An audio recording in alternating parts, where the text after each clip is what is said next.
Buenas noches, les damos la bienvenida a una nueva emisión de Horizonte Sur Global. Estamos transmitiendo, como siempre, desde la pantalla de Barricada TV. Vamos a ver ahora un repaso de las principales noticias de América Latina y del mundo. En su primera cuenta pública ante el Congreso, el presidente de Chile, Gabriel Boric, anunció que en agosto de este año presentarán el proyecto de ley para reformar el sistema previsional. El mandatario indicó que cada ciudadano de 65 años o más tendrá el derecho a una pensión básica garantizada por el Estado. Además, se encargó de aclarar que no se van a tocar los ahorros previsionales que ya posea cada persona.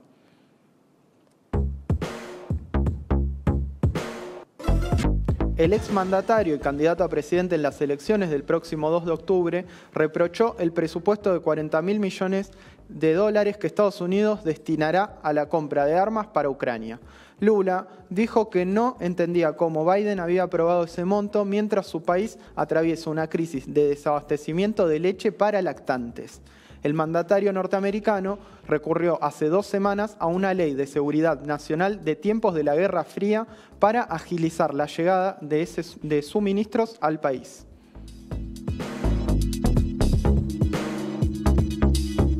El Ministerio Público paraguayo recibió un informe del organismo antilavado que involucra a Cartes y personas vinculadas a él con una red de lavado de activos y contrabando de cigarrillos. Según esta información, las empresas del exmandatario componen una red para facilitar el lavado de dinero.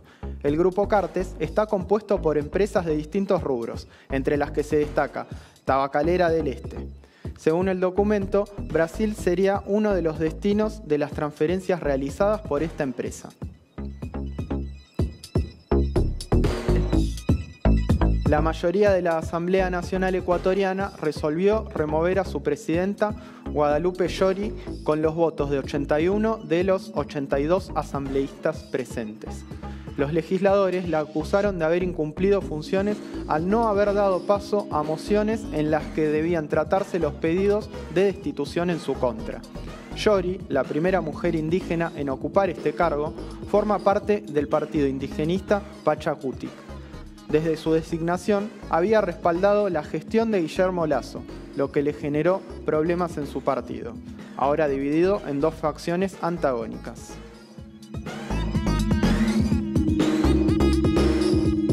El ejército turco avanza sobre las provincias de Alepo y Al-Raqqa al norte de Siria. El presidente Erdogan alega que busca hacer frente a las milicias kurdas y crear una zona segura a 30 kilómetros de ancho en la zona fronteriza. El gobierno sirio tildó de ilegal la presencia de tropas extranjeras y aseguró que Estados Unidos y Turquía apoyan grupos terroristas y roban los recursos naturales de ese país. Exigen poner fin a las prácticas de agresión, ocupación y limpieza demográfica en Turquía.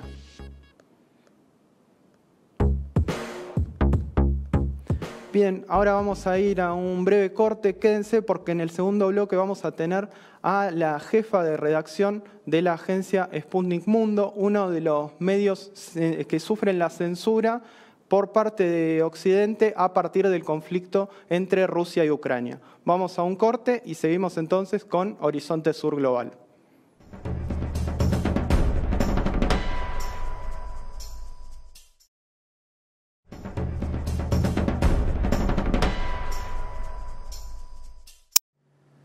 Seguimos con Horizonte Sur Global. El conflicto entre Rusia y Ucrania cumplió 100 días. Recordemos, el pasado 24 de febrero, Moscú anunció una operación especial militar justamente hacia Ucrania. Desde el Kremlin aseguran el objetivo es desmilitarizar y desnazificar la zona, terminando con el genocidio que Kiev estaba llevando adelante sobre las repúblicas populares de Donetsk y Lugansk, ambos reconocidos previamente como estados soberanos por Moscú. Por su parte, desde el gobierno ucraniano acusan a Vladimir Putin de estar llevando adelante una invasión sobre su territorio. La tensión en esa zona viene escalando desde hace rato debido al avance de la OTAN. Recordemos que la OTAN es esta alianza militar estratégica que tuvo un rol clave durante la Guerra Fría en apoyo a los intereses de los Estados Unidos. Volviendo al conflicto actual entonces, Estados Unidos, al igual que la Unión Europea, vienen siendo un fuerte apoyo para el presidente ucraniano Zelensky. Se le han impuesto brutales sanciones económicas y comerciales a Rusia. La OTAN sigue avanzando, sigue enviando tropas hacia la frontera con Rusia y además hay que mencionar la censura que tuvieron distintos medios y periodistas que no son cercanos al discurso hegemónico impuesto en Occidente. Por último, quiero mencionar también que desde Moscú aseguran que la operación militar terminará una vez se cumplan los objetivos iniciales. Para hablar un poco sobre este tema que es tan complejo y que en general suele tener una sola mirada, estamos en comunicación con Patricia Lewin. Ella es jefa de redacción de la agencia Sputnik Mundo, uno de los medios que sufren censura a nivel global. Patricia, te agradecemos por esta comunicación. Te quiero pedir en principio, yo comentaba que esta operación terminará, por lo menos por parte de Rusia, a partir de que se cumplan los objetivos iniciales. Te quiero pedir que nos detalles cuáles son esos objetivos y si es posible que se cumplan al corto plazo. Y por otra parte, te quiero preguntar si considerás que es incorrecto hablar de invasión y por qué. Bueno, muchísimas gracias por las preguntas y por invitarnos en un momento tan difícil en el cual se ha establecido una censura que desde 1789, fecha de la Revolución Francesa, de la Declaración de Derechos Humanos, jamás se impuso a nivel de todo el continente europeo. El sexto paquete de sanciones que salió ayer incluye más censura a más medios rusos. Y nosotros, por ejemplo, una persona no puede abrir la página de Sputnik en Europa. Es insólito cómo las redes sociales, Internet, son instrumentos del Pentágono directamente. De manera que agradezco mucho la oportunidad que me dan. Para empezar, lo del término invasión. Rusia jamás se propuso invadir Ucrania. Es decir, esto está bien para Hitler, está bien para Napoleón, pero invadir un país necesita millones de soldados. Siempre ha sido, podemos llamarlo guerra o no llamarlo guerra, como quieran, es una operación limitada que está restringida al oriente ucraniano,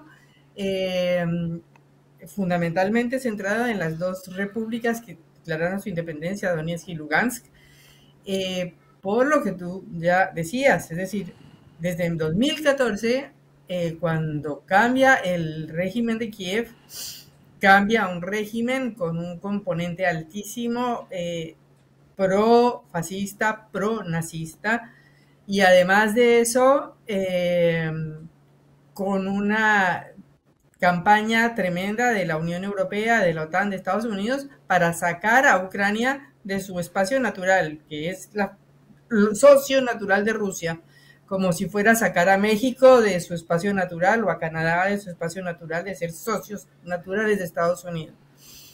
Y cuando empieza esa guerra en 2014, han pasado 8 años en los cuales Kiev no cumplió ninguno de los compromisos que hizo. En ese momento, en 2014, se firmaron unos acuerdos, los acuerdos de Minsk, en los cuales supuestamente se iba a garantizar la autonomía de Lugansk y de Donetsk, y lo que hizo Kiev durante estos 8 años fue, con ayuda de la OTAN y de Estados Unidos y de toda la Unión Europea, provocar y seguir una guerra cada vez mayor contra estas repúblicas, que tiene como 12.000, 14.000 muertos. Entonces, el primer objetivo de Rusia, el objetivo del cual Rusia jamás se ha movido, es fundamentalmente defender a Donetsk y Lugansk, que son poblaciones rusas, de habla rusa, prorrusas, y que han sido atacadas inmisericordiamente durante 8 años. Ese es el primer objetivo categórico y limitado, y por eso no es una invasión. En segundo lugar, el otro objetivo es que Ucrania no entre a la OTAN. Es decir, estamos ante una ofensiva desde hace 30 años, cuando desaparece la Unión Soviética, y cuando se crean todo un montón de repúblicas autónomas, desaparece también el Pacto de Varsovia, el opuesto militar a la OTAN, desaparece el enemigo comunista, desaparece todo, y resulta que en lugar de disolverse, la OTAN se amplió a 14 países. Eran 14 países europeos y metió 14 más Estados Unidos y Canadá. O sea, 30 países.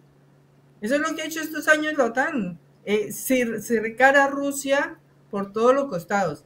Como si Rusia le pusiera, como si fuera la crisis de los misiles de Cuba, como si Rusia pusiera su ejército en México y en Canadá. Es decir, estamos diciendo una situación inaceptable para Rusia, inaceptable, que Rusia ha permitido durante todos estos 30 años y de pronto decidió que no acepta que Ucrania entre a la OTAN.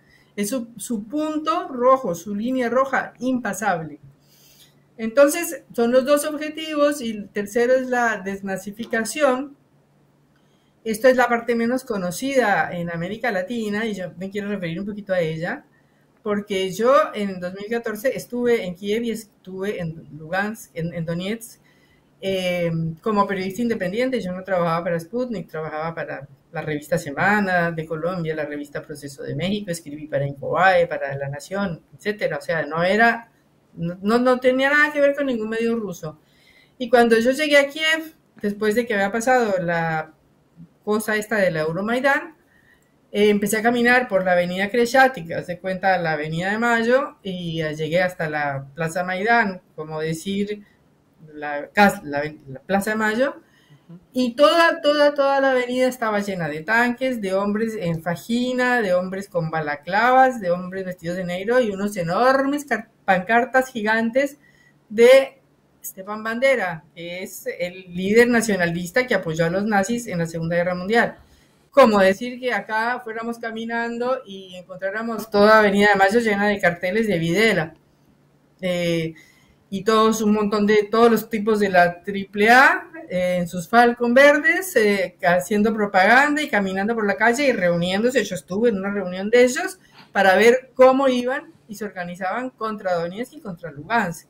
Todos con sus esvásticas y todas esas parafernalias nazis, clarísimos, categóricos. Yo los vi, no me lo contó nadie. Y ese Occidente se lo tragó y nadie dijo ni una palabra. Y hoy estos son esos batallones que están en boca de todos, como el batallón Azov, que cayó en Mariupol y se entregó todo. Es decir, un batallón de 3.000, 4.000 superfachos que se metieron dentro de una fábrica, resistieron y se entregaron completos. Eso ha sido una derrota para mí muy clara y que ha marcado un antes y un después en este conflicto, porque la derrota del batallón Azov es simbólica y ha provocado que empiecen a rendirse otros batallones menores en otros lugares del oriente ucraniano. De manera Patricia, que 100 días después el balance es de un progreso lento pero sostenido de Rusia en esa región. bien, Patricia, hay varios puntos que nos interesa tocar. Te quiero preguntar para no corrernos demasiado del tema, vinculado a este argumento o a esta crítica que se hace en donde se señala a Rusia como un invasor, se suele atar la operación militar con un supuesto ataque de Rusia a la población civil de Ucrania. Me interesa saber cómo responderías a esa crítica. Es una guerra durísima, es una guerra es decir, un conflicto entre países hermanos. Es inenarrable el sufrimiento y no se puede decir nada contra eso. Por supuesto que en una guerra hay víctimas, por supuesto que estamos viendo, por supuesto, todo lo que nos muestran de este lado y no lo que nos muestran del otro, porque nos tienen absolutamente censurados y prohibidos, pero tenemos miles y miles de videos de las barbaridades y atrocidades que han hecho los ucranianos durante este conflicto. Es una tragedia, es una guerra, es algo indeseable, es algo que ojalá termine, pero también quiero señalar lo siguiente: no es que Rusia entró con tremendos misiles a bombardear ciudades. Rusia ha hecho un operativo muy costoso muy largo, porque está entrando pueblo por pueblo, ciudad por ciudad, tratando de evitar agarrar y hacer un cráter, que es lo que hubiera hecho Estados Unidos para no perder ni un hombre. Rusia ha perdido muchos hombres, ha perdido muchos tanques, todo porque ha hecho otro tipo de guerra que no elimina los errores, las equivocaciones, los excesos, los muertos de lado y lado, pero solo nos muestran el lado de lo que dicen que hace Rusia, como por ejemplo dijeron que había bombardeado un hospital de niños. Esto salió en todos los diarios del mundo y resulta que el hospital estaba vacío o había un poco de personas, pero no es que Rusia dijo voy a bombardear un hospital de niños. Dijeron que habíamos bombardeado la central nuclear de Zaporozhia, que le pegó a un edificio al lado, pero no es que bombardeó la central nuclear de Zaporozhia, y así es como nos presentan las noticias.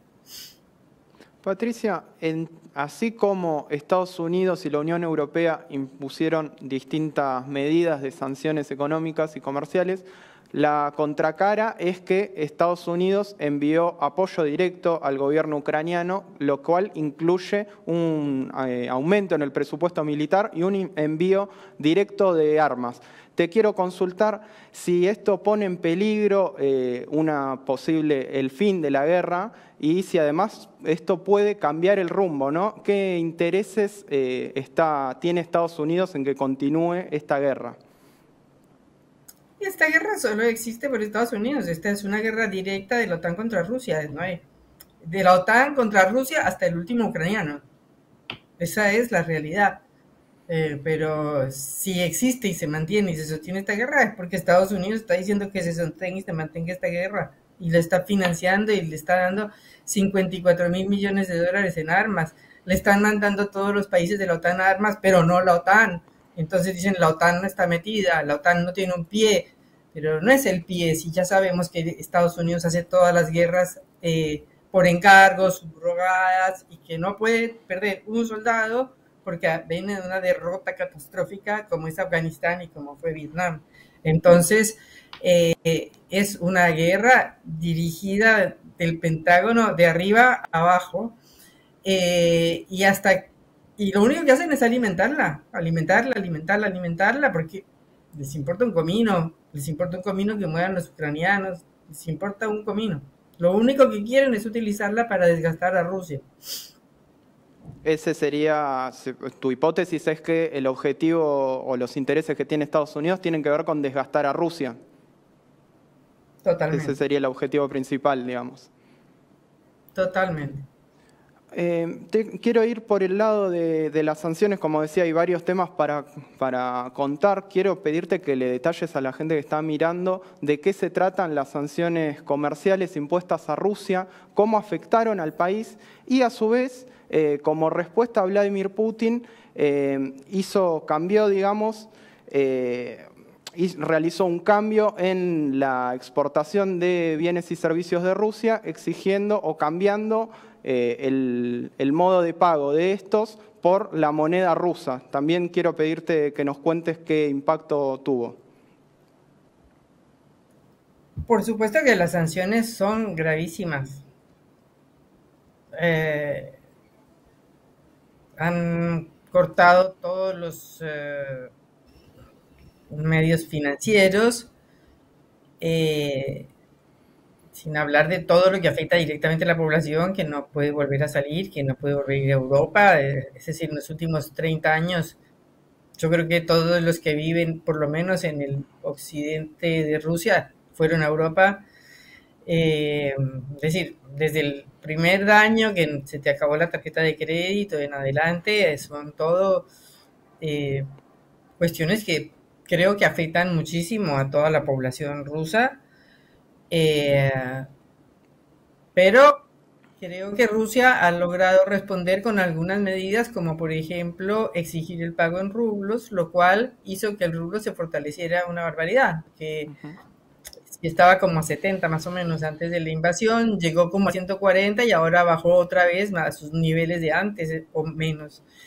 De manera que Rusia logró un objetivo, y es que le paguen en rublos, y de alguna manera también logra evadir esas sanciones por la vía de su comercio con Asia, con China, con la India, porque aclaremos que las sanciones son de Europa y de Estados Unidos. No se ha sumado ni África, ni nadie del Asia, ni América Latina las sanciones, ni Argentina. Entonces, con toda la fuerza que tienen y con todo lo que están haciendo, y creo que van a afectar a Rusia, también tienen sus limitaciones. Patricia, mencionábamos al principio, desde hace meses, las principales redes sociales, así como varios estados a lo largo del mundo, sobre todo en Europa, impusieron sanciones a medios e incluso a periodistas que tienen una mirada distinta a la mirada hegemónica occidental. Te quiero preguntar cómo influyó esto en Sputnik y en otros medios que sufrieron la censura. Y además, unido a esto, te quiero consultar cuál pensás que es el rol que vienen teniendo los medios occidentales en la disputa por el sentido, tanto en lo que respecta a la censura como al conflicto en general. Sí, como te dije antes, Sputnik no se puede abrir la página en Europa. Cerraron todas nuestras oficinas en Europa.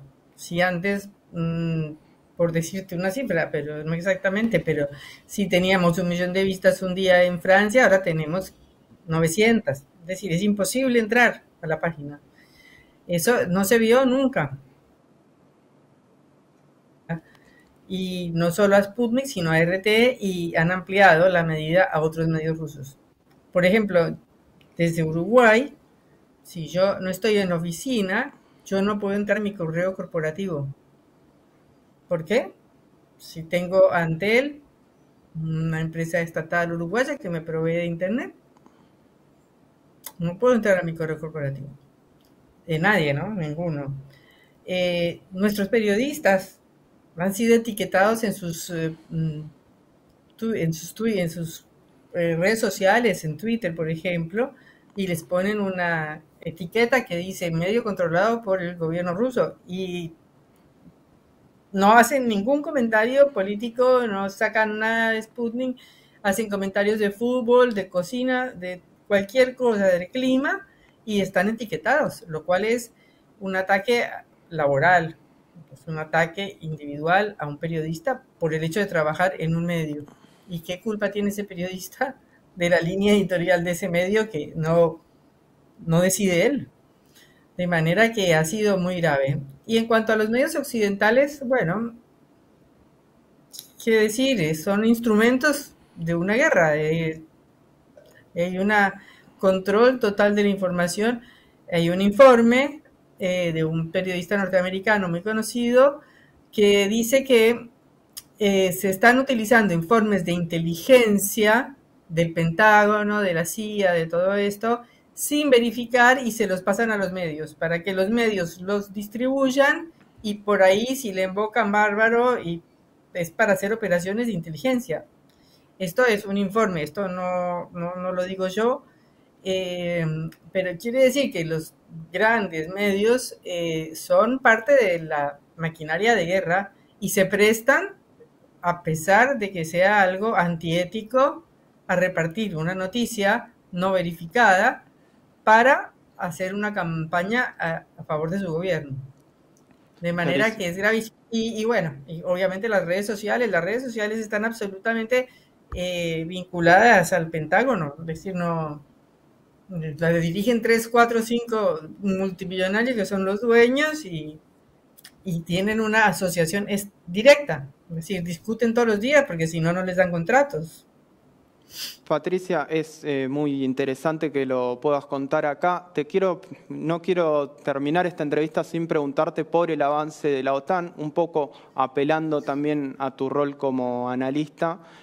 Hay distintos países que se han acercado aún más a la OTAN desde que comenzó este conflicto militar. Es el caso, por ejemplo, de Suecia y Finlandia, que están intentando ingresar. Te quiero preguntar cómo se puede leer políticamente, ¿no?, este acercamiento. Bueno, es parte de la misma ofensiva. Creo que lo hacen y quizás avanzan, pero no es tan claro que sea un camino derecho. He leído hoy que quizás no lo pueden aprobar en la cumbre de la OTAN que se va a hacer ahora en Madrid. Es un cambio de política en Suecia tremendo, pero es un cambio que también, por lo que yo he leído, tiene oposición interna en Suecia, de la juventud, sobre todo de sectores que no quieren verse envueltos en ningún conflicto.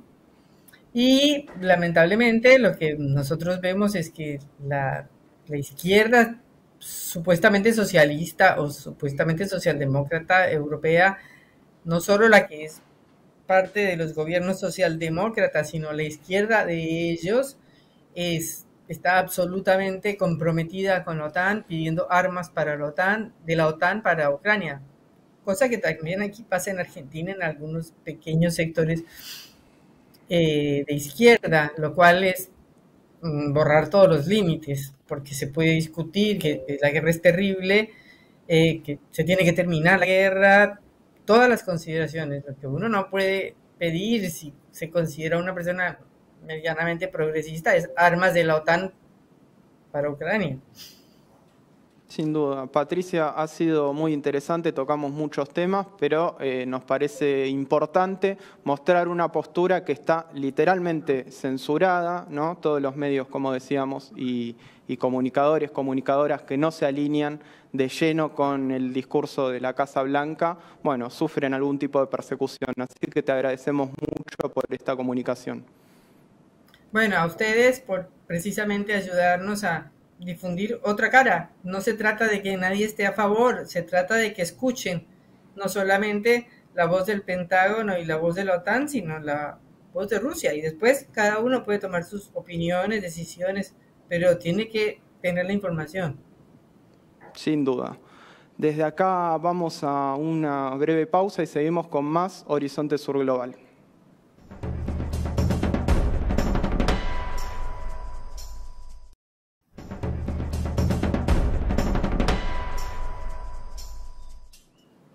El 8 de noviembre hay elecciones legislativas en Estados Unidos.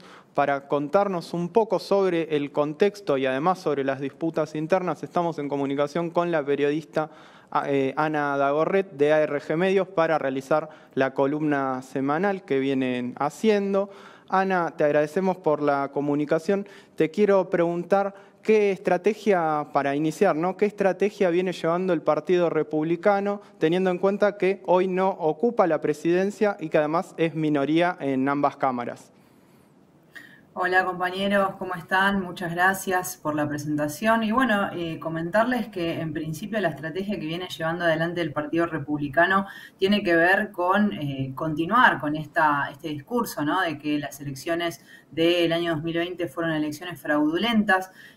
Por lo tanto, cualquier tipo de conteo, cualquier tipo de sufragio que se lleve adelante ahora, tiene que ser sí o sí fiscalizado al máximo para que no vuelva a suceder en la visión de ellos, ¿no? Un fraude como el que sucedió en el año 2020. Y para eso lo que están haciendo, básicamente a partir de instancias como son programas de radio, podcast, videos subidos a internet por parte de los principales referentes, ¿no? De la extrema derecha norteamericana, es convocar a quienes son militantes del Partido Republicano, pero más allá de ser militantes que por ahí son personas que creen, ¿no? que compraron este discurso de que las elecciones fueron robadas, para que participen fiscalizando las elecciones que se van a llevar adelante en noviembre. Principalmente, esto hay que decirlo, en los distritos donde los demócratas acostumbran ganar, ¿no? Pero también en aquellos distritos donde se les llaman Swing State, ¿no? Que son estados estados péndulo, donde a veces ganan los republicanos y a veces ganan los demócratas, o sea que son estados indecisos. En esos lugares es donde los republicanos quieren llevar adelante esta estrategia, ¿no? De fiscalización y además están llevando adelante capacitaciones con esta parte de la militancia, ¿no? están articulando con diferentes abogados para que en caso de que las elecciones no resulten como ellos esperan, ¿no? Para que en caso de que el resultado no sea el que ellos esperan y que los candidatos republicanos sean favorecidos por las elecciones, puedan llevar adelante algún tipo de mecanismo para anular ese proceso, con lo cual hay que estar muy atentos porque lo que viene sucediendo básicamente es que a partir de que hay un describimiento grande de quién fue el vencedor de la elección 2020, entonces es muy probable que la elección de este año de mitad de mandato tenga, digamos, algunas cuestiones para que llamen la atención, a las que hay que prestarle mucha atención y que hay que tener en cuenta, ¿no? A la hora de pensar en cuál puede llegar a ser este resultado en un contexto donde además hay mucho descontento con el gobierno de Joe Biden, ¿no? Sin duda, Ana. Bueno, estaremos siguiendo el tema. Te agradecemos por la comunicación. Gracias a ustedes. Un abrazo grande. Desde acá llegamos al final de Horizonte Sur Global, un programa importante hoy con una visión que no se suele mostrar en los medios tradicionales. Les agradecemos por estar del otro lado y nos vemos la próxima.